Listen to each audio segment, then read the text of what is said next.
Mark.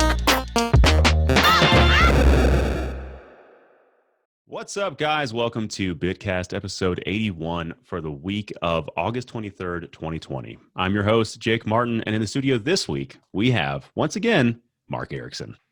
Hello, it's me. It is Mark. And we are doing this digitally once again. Let's see, it's been about 2 or 3 months probably since our last podcast. A lot has changed. I always say that, I feel like, in our episodes. Like, a lot has changed. But I feel like a lot has changed. A lot has changed. Yeah. A lot of things have been pushed back. A lot of delays in terms of gaming. Black Lives Matter. That is still something that we're going to talk about in the beginning here. Just make sure that you are supporting people that are being disenfranchised and systemically oppressed in the nation. And we'll have some links in the show notes here to talk about that a little bit more. But first, we'll kind of do like a run of show. We're going to be talking about Game of the Year stuff and just what we've kind of seen so far and what's yet to come. Nintendo's marketing strategy. So Mark's going to kind of break down what he feels about Nintendo and what they could potentially do and what they are doing right and wrong. Quick housekeeping for you. Leave reviews right into us. And if you're watching this, we'll be doing it live eventually. We were going to try and do it today, but it didn't work out. So we're going to do it live eventually. It's my fault, everyone. I take the blame. No. It was just your MacBook's terrible camera's fault. We could have done it, but it would have been a bad user experience for everyone else. But be sure to follow us on Twitch or Facebook if you want to get notified when we're live next. And a drink of the show today is I'm drinking some nice water out of this blender bottle. Ooh.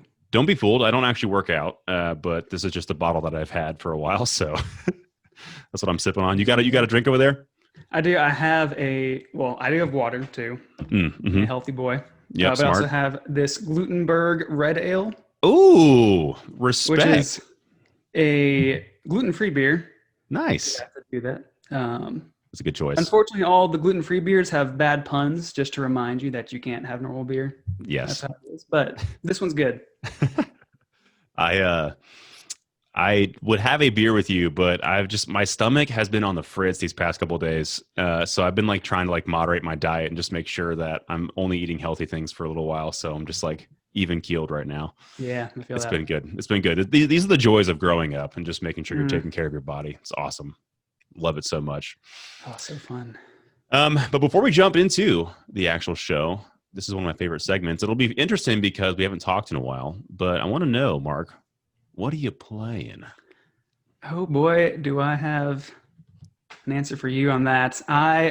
In May, I bought a used Xbox One from a friend. Oh my goodness. Which this is the first non-Nintendo console I've ever owned. So that's what you were saying. You're like, I know a lot about Xbox now. I didn't know you had gotten an Xbox One. I am an expert now in all things Xbox. Yeah, expert. Okay. And so really it actually started with our last podcast. We were talking about Game Pass and I didn't really know what it was until then. Dude. And I think it was seeing like Need for Speed Burnout on Switch. That was like, this is $50 over here when it's like $10 elsewhere. And I just got tired of the Switch tax. Yeah. The Switch tax is pretty egregious sometimes. And so I decided, I did the math and realized like all these games that are on Game Pass that I've ever considered buying for Switch, this is like over $300 worth of games. So I can just spend money on the cheap and get a used Xbox One.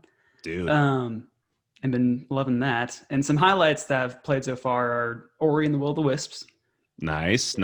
That's on this list. Yes, it is. Red Dead Redemption 2, which was amazing. Yeah, very nice. And Outer Wilds, which was a different game, but very cool. Man, I'm impressed. You've been putting in some good work then, because those are all like three very respectable games in terms of length too. So, did you get a series? Did you get a 1X or what'd you get? Just a old-fashioned Xbox One VCR. Xbox One. Yeah. Okay, cool. Well, but I mean, it still has you have Game Pass with that. So, how much is it like per year for a Game Pass? Like, so it's $10 a month which is just come out to like 120. Yeah, yeah. Or Game Pass Ultimate is with Xbox Live with it, and that's $15 a month. Okay. So far, I haven't yet paid full price because the first month is $1. Yeah, there's gonna And be a then discount. um, every so often, like Amazon or Best Buy will do like a 3-month deal where you get 3 months for $25. So I did that, and Dude, so it's like that's $8 a month for Ultimate. that's so dope though, because literally you're getting all these games. So like $120, Mhm. just what you were talking about. You basically would spend what, $600 in a year maybe if you wanted to buy 10 games, Oh yeah. right? And here you have access to, I don't know how many are on Game Pass, but they're all like AAA, like the ones you just, I think Red Dead Redemption's on Game Pass, right? Yes, Or it's about to leave. I think like yeah. in a week it's gone. Oh man, you really got in there before it left. Yeah. Smart. But yeah, I mean, like these AAA massive, huge games, and I think all of Xbox's or Microsoft's first party titles are going to be on Game Pass day one. That's like usually what's happened for most of their games. So, Mhm. I mean, I hope PlayStation does something like that. But we'll talk about that a little bit later when we We'll get talk about there. PS5 and Xbox Series X. But I have so that's really cool. You've been playing Xbox. That's awesome, man. Congrats. Thank you. I'm a little bit envious. I've been doing a lot of Fall Guys. I don't know if you've been catching any of those streams we've been doing, but a I little bit am so jealous. Fall that's Guys. Oh, that is my dog. You hear that? yeah, we all have dogs. It's okay. So Okay. so Um, you don't have, that's the one game you're going to miss out on. yeah. And I'm so jealous. It looks so much fun. It is a good time. But so playing that a little bit. Weirdly, like playing Call of Duty. I have not played Call of Duty in so long. Huh. But randomly, just a few friends have wanted to play the free like battle royale game, so I've been jumping in there. Hyperscape, which is also like a battle royale, like free Ubisoft game. It's Okay. it's all very cool, but I'm not good at shooters. Uh, Mm, so it's like same. it's a weird battle against myself, I guess, where I'm just trying to pretend like I'm good at shooters, but I'm not. So you know, it is what it is. But that's pretty much it for me, man. That and Persona 5. I am trying to finish Persona 5 up. I'm Nice. so close. I'm near the very end, and I've been getting pushed along by Matt. He's been like pretty much texting me every week, like, "How far are you? Are you close? Are you done? Are you almost there?" And I'm like, "Yes, I'm almost there. Almost there." When did you start? And when I got the game, so like 3 years ago, it's it's Okay. it's been a 3 years in the making that I've been trying to beat this game. I mean, I've put in 85 hours. Nice. It's a lot. That's That's a long crazy. time. That's a long time. And I think the past 2 months, I've probably put in like 15 to 20. Gotcha. Gosh, it's a lot, man. It's a lot. But I'm happy about it, and we're getting there. But next up, let's talk about 2020 and other games that are yet to come out or maybe will never come out.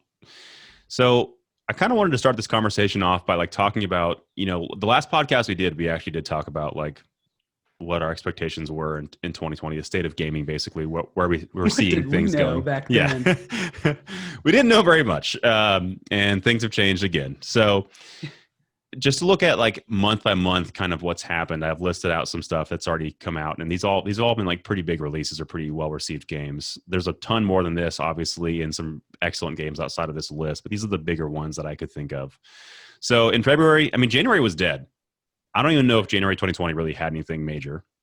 I checked like some of these lists, and January didn't have like any big hitters, so I was like, Mhm. okay, we'll skip it. Dreams, if you want to count that, came out in February. That's like that's been a long time in the making as well. Sony's been working on this one for forever, I feel like, and I feel like it just came out to a little bit of fanfare, not much Yeah. excited around it. People love it.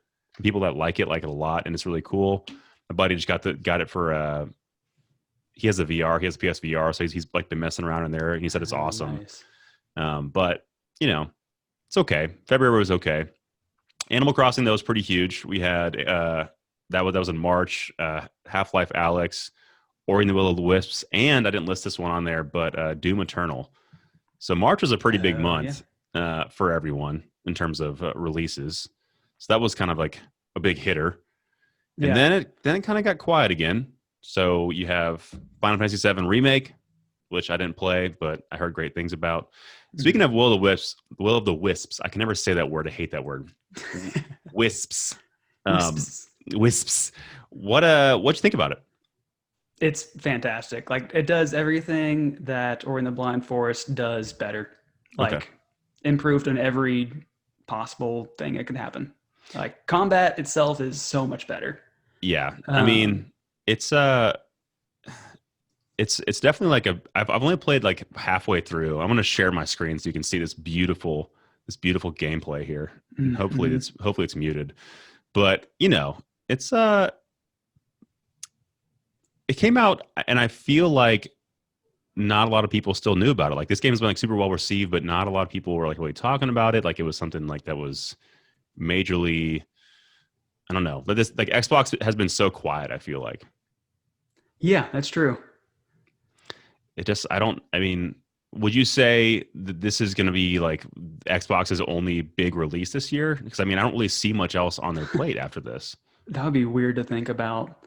They haven't like as far as just first party releases.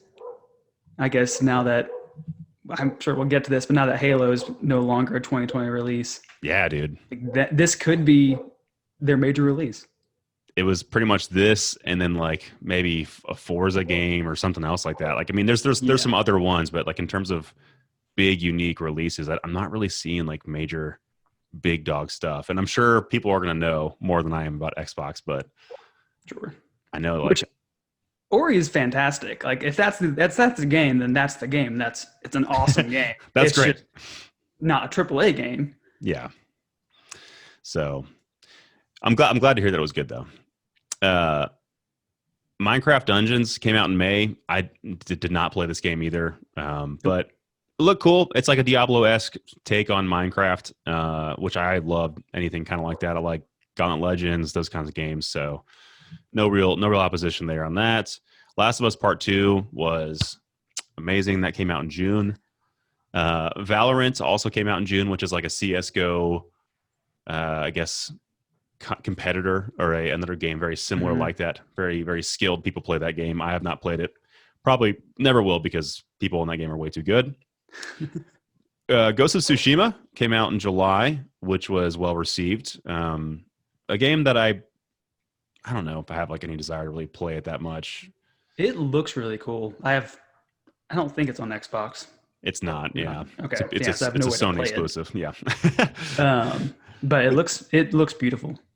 But yeah, Tsushima was. I mean, Tsushima was a what a large game at a time that I didn't really want to play a large game. Mm-hmm.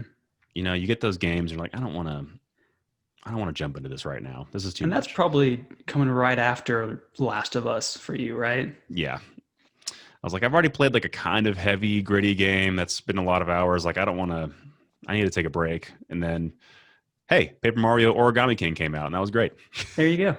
I was gonna put their footage on this, but Nintendo is really bad about their cease and desist or like their takedowns. So if they see like any trace of like their IP in your video, they'll take it off the internet forever. Um, and then the game that we were talking about, Fall Guys, Oh man. came along, and everyone had a great time with it. I I know mean, it's go ahead. I was just gonna share it here so you guys can see Oh yeah. some excellent gameplay here. It's been surprisingly fun, man. I know it doesn't take much to see the kind of fun that exists here in this game, but it's a good time. I'm sure it'll come to like the other platforms eventually. It's just kind of a question of when. Yeah, you just gotta know if you're gonna be able to catch up to all the people that have been playing this entire time. Because Yeah. when we first started, like no one was good at the game, and then all of a sudden you have these guys that are just like they have every single strategy figured out. So it's like really hard to win now. Like I won like in the first like 2 days, and I haven't won since. Oh, gotcha.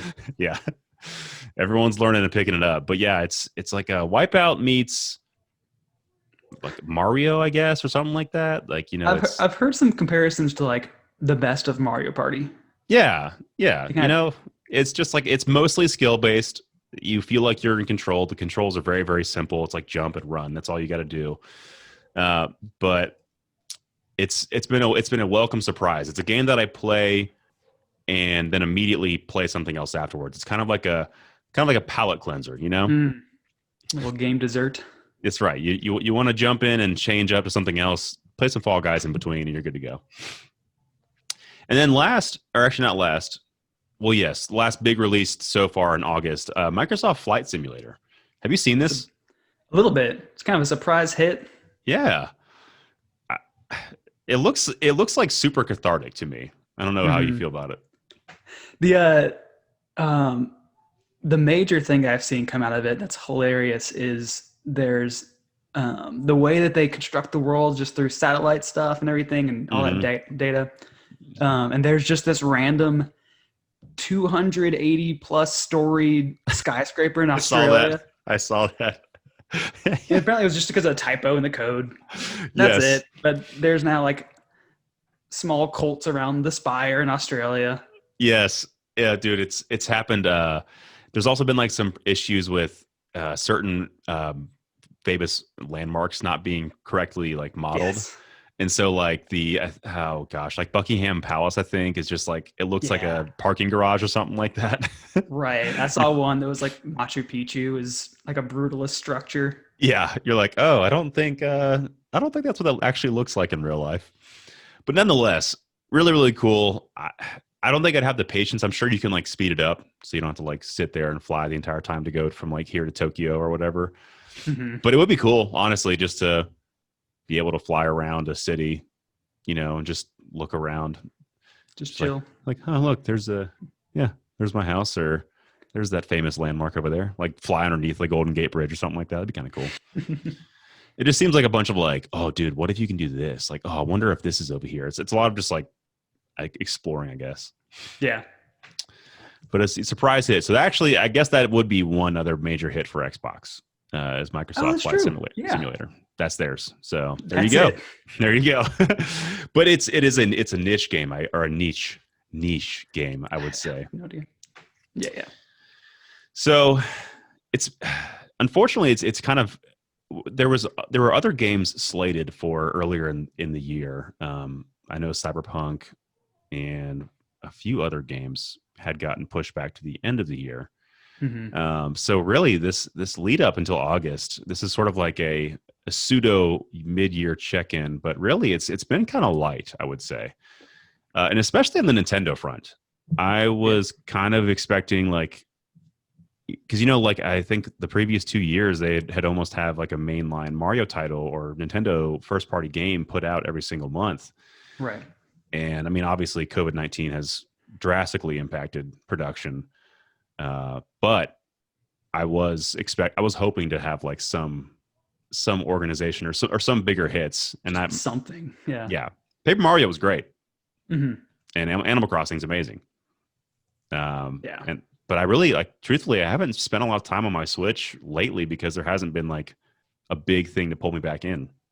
Yeah. Really, me getting the Xbox was kind of like filled in the gap of not having much new to play. Yeah, Uh, yeah, I think that's a testament to what's going to happen to a gamer if there's not a consistent stream of games coming out for it. It's like, well, okay, I've played all the games I want to play on here, so I guess I'll go where I haven't played games yet. yeah. And I guess that's going to lead into our discussion after this about what Oh, they yes. might have planned. So we'll stay tuned for that. But I did want to talk really quickly about what's left of 2020. So I'm going to list these off really quick, but feel free to stop me on any of these. I have a few things I want to say about some. Marvel's Avengers. Have you seen any of this yet? Yes, I have lots of thoughts on this actually. Let's hear 'em. Let's hear 'em. I got to play the beta. Oh, Um, you played the beta. This is fantastic. oh yes, exclusive content for This BitBloggers is here. great. So the lead up to this game and the marketing around this game has been so interesting Yeah, dude. because it just so much wants to seem like such a big deal. Hmm. And like it is. It's a major Avengers game, like, but just like everything about the people who make this game just want it so badly to be a 10 out of 10 game that will Yeah. like last forever. And I remember like seeing like their war tables and stuff like that, and they're talking about like it being just so ambitious. Yeah. And I can't help but think, like, maybe you shouldn't have been. Like, I think this will end up being like a 6 or 7 out of 10 when it could have been an 8 or 9. Yeah. So Um, so you basically think they've tried to reach too far and in the process made it like a watered down like nothing. Yeah, and part of it too is like I think it's a different game than what I want it to be. And really noticing that through the beta of like, I am really excited for the just playing through the story campaign. Yeah. But it's the whole game. I think it's a lot more focus on like the multiplayer and just being a looter, even. Yeah. Which, like, I've never really been into this type of games. I So was they, kind of hoping. Oh, go ahead. no, I was saying, so they kind of took like, yeah, a game as a service route. Exactly. Which will definitely help its staying power, but Mm-hmm. I don't know if it'll be worth sticking around for. Yeah. Um, and the way I got it though, this goes back to just the weird marketing around this game. Is I got it free through Verizon. Like Oh, Verizon nice. had an offer about it, and I just was there at the right time. I didn't even know it was for the full game. It was just because it was had in big letters free beta access and small letters with full game download. So it wasn't until after I did everything that I realized, like, oh, I just got the whole game for free when it comes out, Oh, wait, which is great. wait. So you didn't have to. So normally those deals are like, if you get the full game, then you get the free beta access. Right. But that's not what This happened to you. this is just Verizon. For being a part of Verizon, I had access to their rewards program, which was just straight up the full game. Oh, So I'll get the full download when it comes out, which is great. that's I will amazing. gladly play it for free.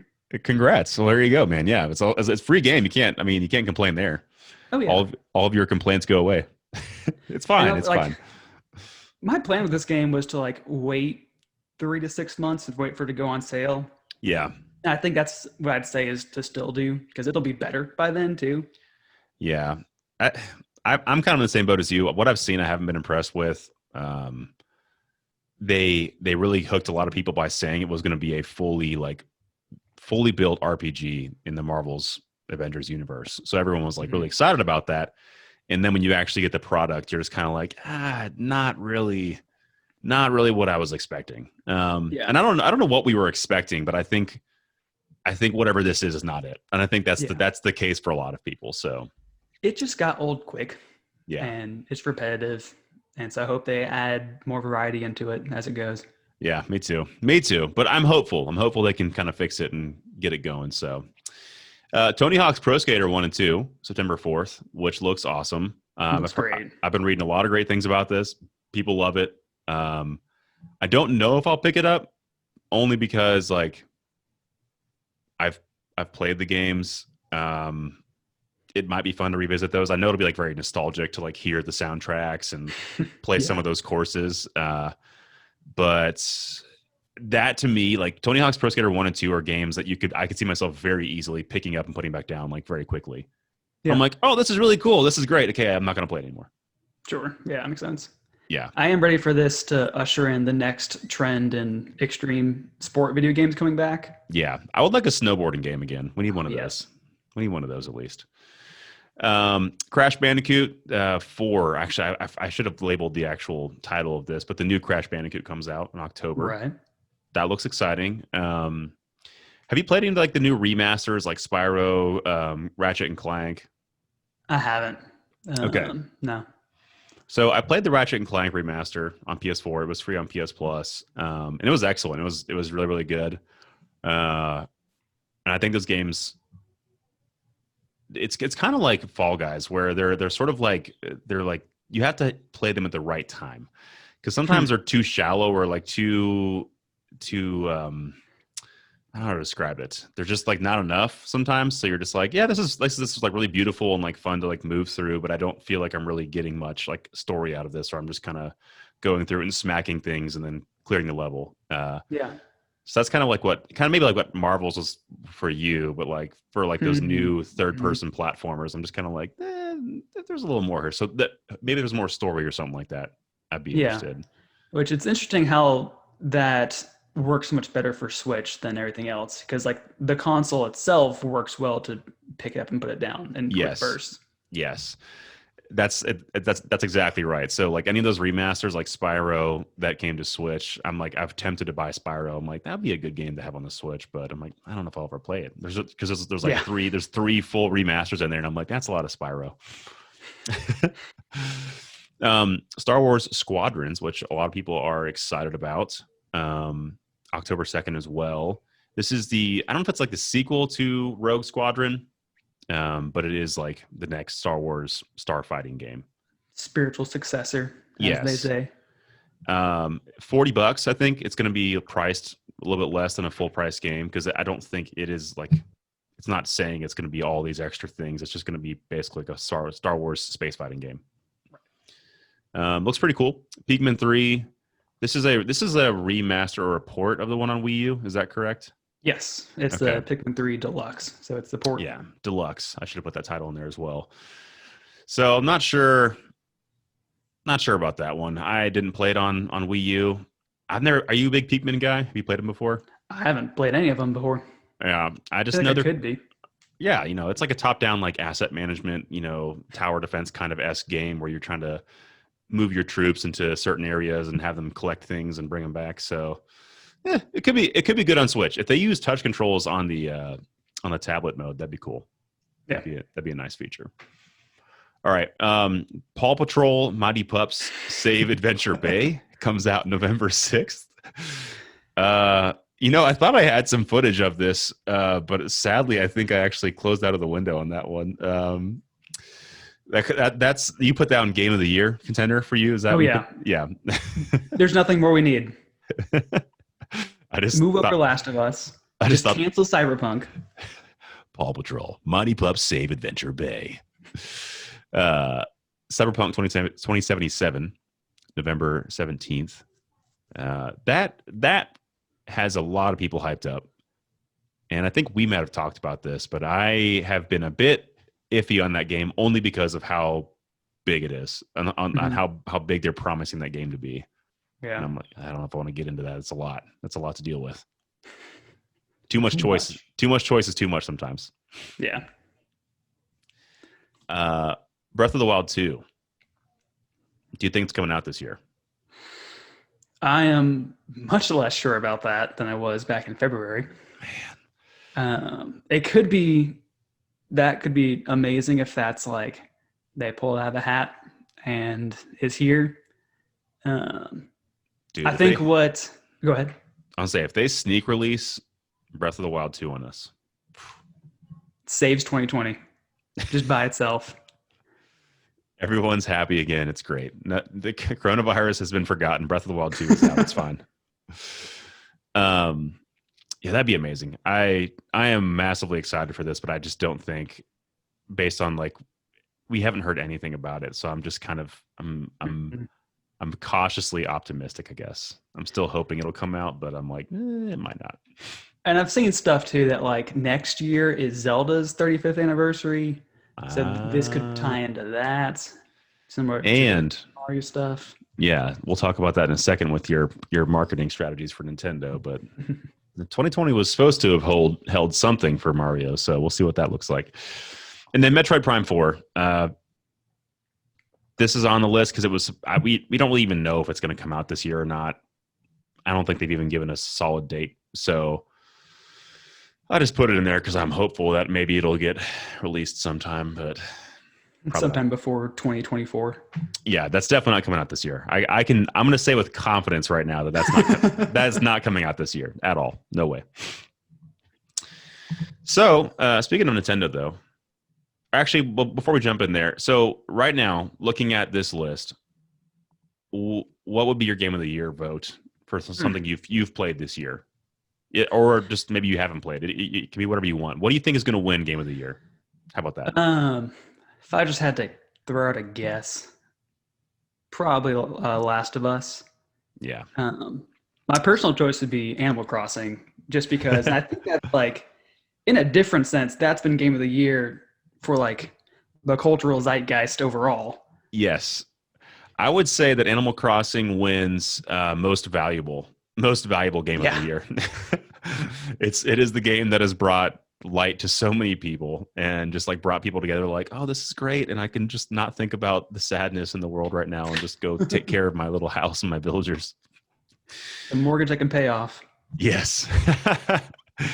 But yeah, I think Last of Us Part 2 is easily going to win this year unless somebody pulls something out of their butt. But Cyberpunk 2077 might compete, but I don't think from a storytelling standpoint, anything's going to come close to that. So, yeah, pretty easy guess on this year.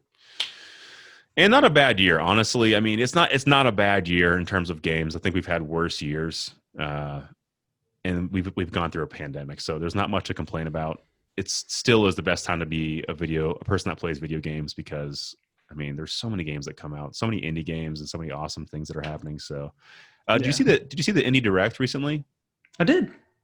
It was really good. Yeah, I want to pick up at least like 2 or 3 of those games. I was like, I'm going to pick up Spiritfarer for sure. I'm just going to wait. That's on Game Pass, actually. Dang it, dude. No! That was absolutely one of the games that, like, I saw that and it's like, if that's on Game Pass, I'd play that. I don't know if I'd buy it. And then the day of, they announced, hey, it's on Game Pass right now.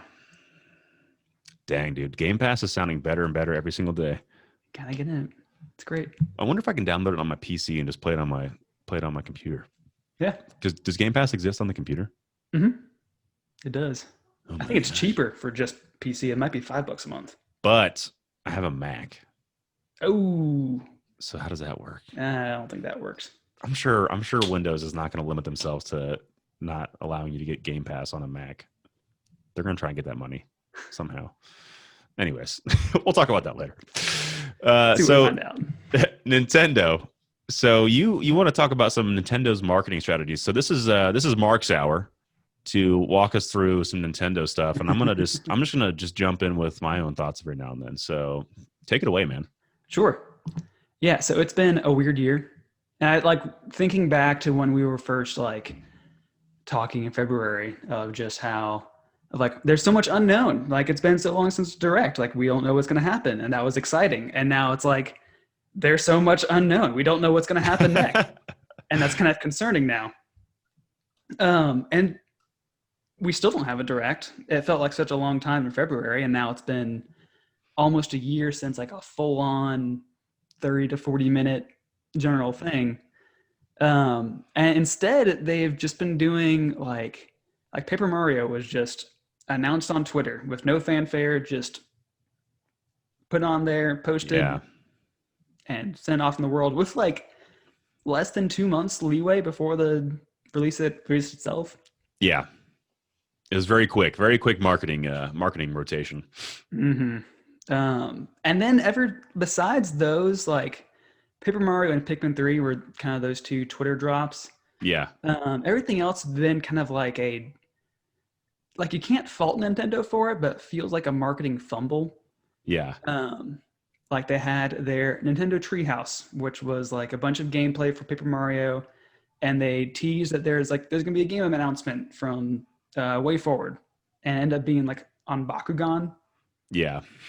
So just like fell flat of like, and it's it's everyone that hyped this up for something that was unrealistic, but like fans are just so hungry for this.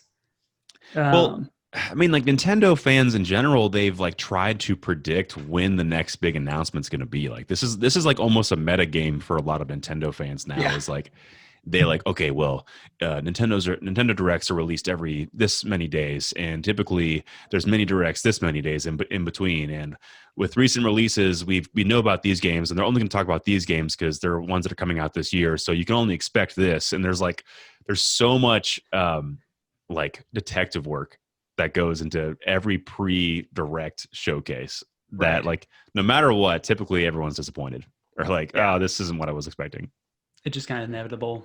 But yeah, they've been making weirder decisions. Like they really have. There's just been some odd, lackluster Directs that have just come out. Like they're very clear with their messaging. Like, hey, this is what it is. It's only going to be this long, and it's going to talk about this game. Right. So the expectations are usually set very, very low, and everyone still is like, "But you're so good at surprising us usually, and there's no surprise." Like, what is this? Exactly. Yeah.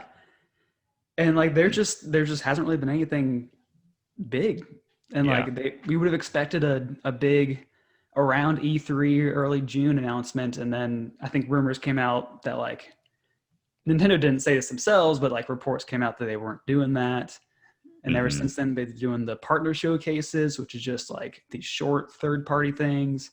There's one this past week that was like it was fine. Nothing really that exciting. Yeah, it was fine. Um, and the biggest thing is, I think y'all talked about this on an earlier podcast, but of the Mario remasters Yeah. that are still rumored, but seem like all but confirmed. Yeah. Um, and they got to come out. Like that's if they exist, like they has to be soon. The actual 35th anniversary is in September on the 13th, I think. Oh, my birthday. Come on now. Oh, look at that. Come on now. You could be getting Mario remasters for your birthday. That would be amazing. That would be the best birthday gift ever. Because that's what I'm thinking is that, like, if not a full general Nintendo Direct, there's at least like some sort of first party showcase happening right around then. And I wonder if, at the very least, assuming these remasters are real, that they're at least going to announce them around that time. It could be that they even shadow drop them. That feels unlike them because, I mean, that would assume there's no physical version. Yeah. Which feels very unlike them. Wait, did you say September 13th or September? Yeah. Okay. So like 2 weeks from now. Yeah. Yeah. Like, and there have been rumors all over the place. Like there were rumors of a Direct this week and it ended up being the partner showcase.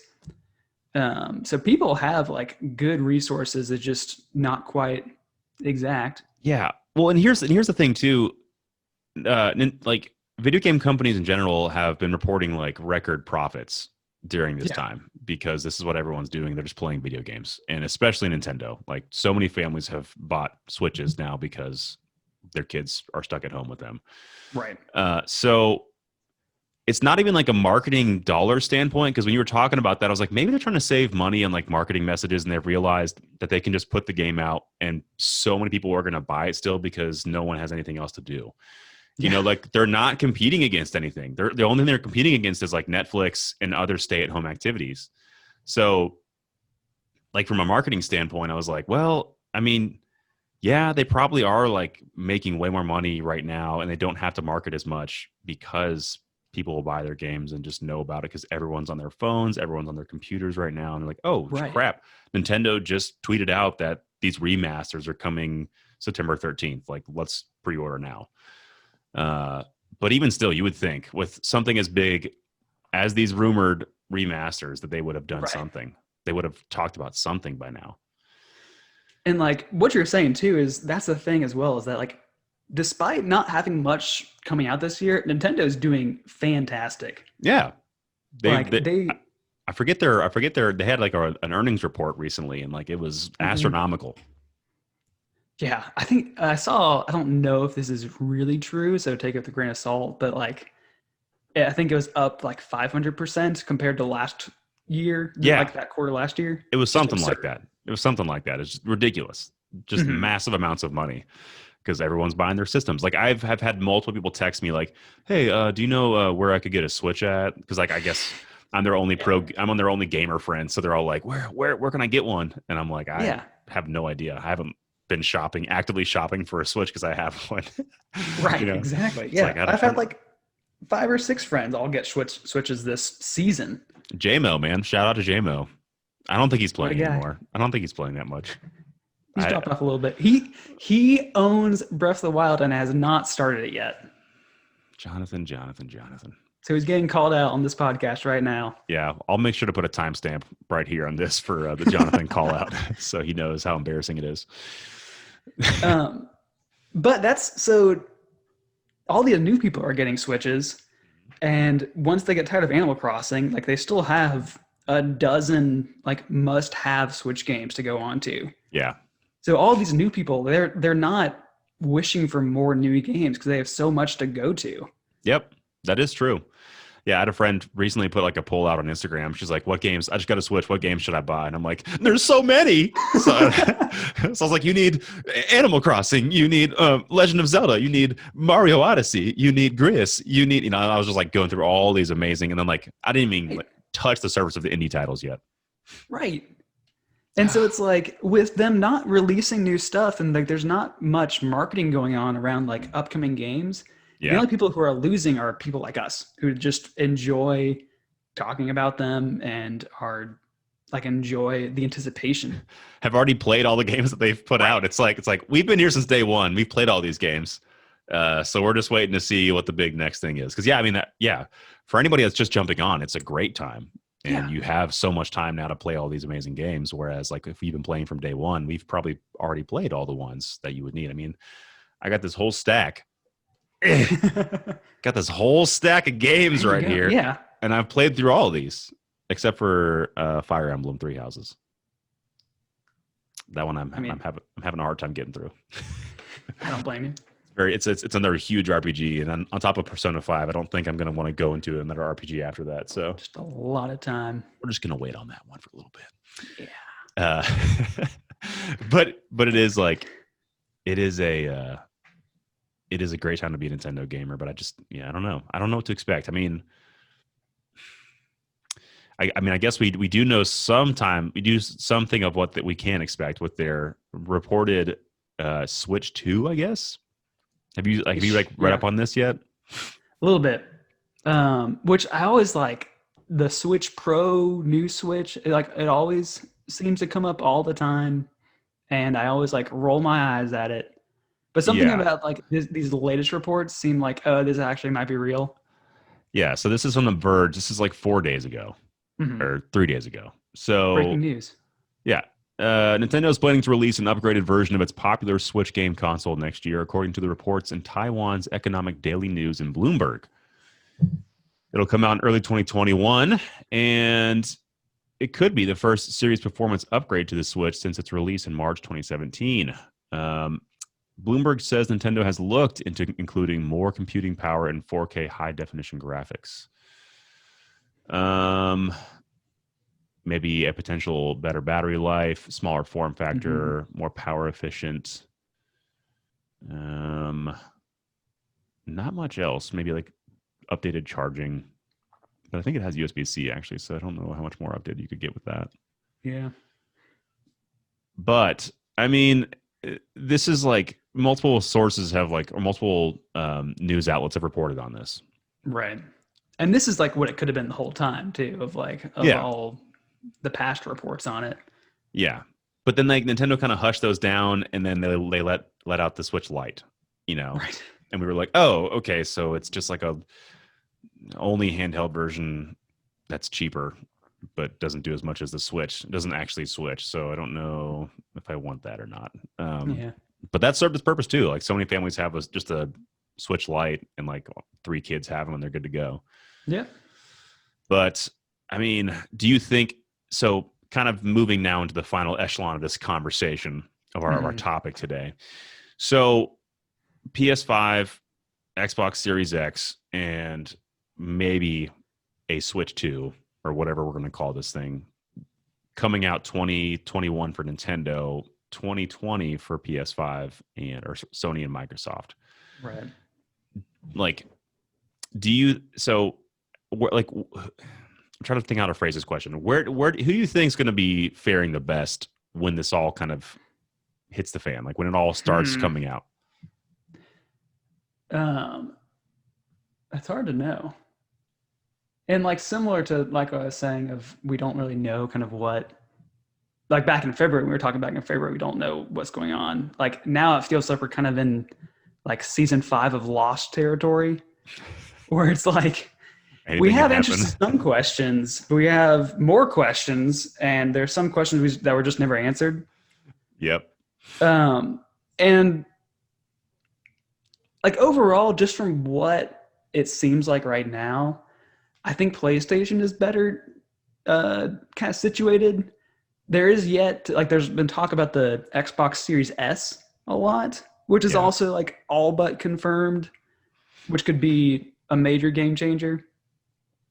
But overall, it seems like my guess is that PlayStation will sell more PlayStation 5s, but I think Xbox will have more Game Pass subscribers, which I think is what they would rather be.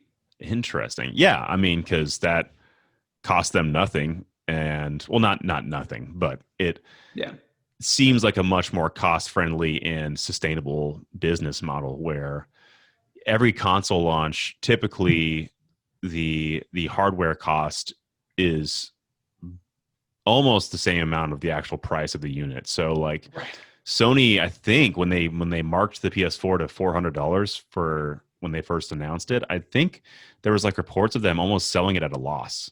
Yeah, I think that's been common too of like the consoles. They sell it at a loss, and then as technology gets better, they start making profit on it. And if they buy like one game, then they make profit, which everyone's going to buy a game. Yeah. So I'm in the same boat. Like, I think Sony has done a much better job of displaying why someone would want a PS5. It's like, oh, cool. This has all these next gen like tech features. It has this cool controller that can do all these different things that my current ones can't. Giving you like more of an actual physical reason to want to upgrade. Whereas Microsoft has been more like, everything's cross-platform or backwards compatible. You don't have to like, you'll be able to play any of these games on your Xbox Series X or Xbox One X and stuff like that. And it doesn't seem like they're pushing too hard yet and trying to alienate their entire player base of Xbox One X users. Right. Which is a good move. I think it's going to keep people like happy, but ultimately also it's going to probably not make people want to make the jump anytime soon. And I think from a console standpoint, you kind of need that. Like, you kind of want people to want the new box that you're selling. Have you watched Silicon Valley? I've seen the first 3 seasons. Okay, I think this might be the one like where Gavin's talking about like selling a box. You know, like they're trying to like sell like a box. Yes, I do remember. Oh, yes, yeah. Like whatever they're making, but yeah, it's just like a box, you know, and everyone's obsessed with what the new box is, you know, what the new whatever. So it is going to be like I think you're exactly right. It's going to be like a war of who has the most subscribers and the most successful business model. Because at the end of the day, if Sony sells more PS5s, but they're not making money, but Xbox is, I mean, that's gonna eventually come back to bite them in the butt. So hopefully they're taking notes from Microsoft and saying, okay, we see this Game Pass that you guys have developed. We're going to make something similar to it and announce that closer to release. Like that. That's what I'm hoping for, at least from PS5 as well. And even with like kind of these, like the console war dynamic has changed completely because they just have very different strategies. It seems like.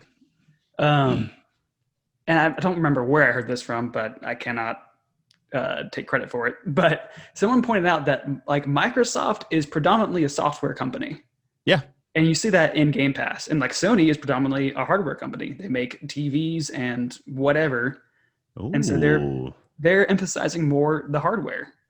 That is a good observation, actually. I wish I knew who said it, but it was super interesting. Yeah. And then Nintendo is a game company. They're a toy company, you know. They like making things that are fun. Speaking of Nintendo, though, like if they do release a Switch 2 or whatever this rumored next model is, I feel like that'll be a solid move that'll help them stay relevant, but it won't. I don't think it would like give them this huge boost that they might be expecting, because I think so many people are probably just happy with the Switch. Like I don't think there's any like limitations with the Switch that I'm like, oh man, I hate this about the Switch. It does what I want it to do. It plays Nintendo games, and I don't have a 4K TV or anything that's like next gen. So for me, I'm not dying to get my hands on this thing unless it does something demonstrably different than what the Switch does. Right. So the big thing, I guess, really for Nintendo is just to release these dang Mario remasters. Right. That could be the major game changer. Did you see there was just one kind of rogue analyst that expected the Switch to outsell the PS5 this holiday? Oh, wow. I don't know what the unit sales are at. I haven't looked at that recently. Let me do a quick little bit of research on this while we're talking about it. PS4 sales versus not Switch. PS4, but like when the PS5 comes out, they expect the Switch to do better than the PS5. Oh, PS5 versus Switch. Yes. Yeah. Oh, yeah. There's no way the Switch is outselling PS4. I was gonna say, I was like, I mean, Switch is doing very well. I was like, I don't think it's doing that well though. Right. Yeah. This isn't very helpful. like specifically their Q4 of 2020. Yeah. Huh.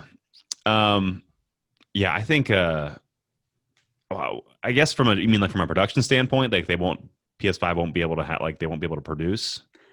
I don't really know the full details on it. If I had to guess, that was probably what they're getting at. Yeah.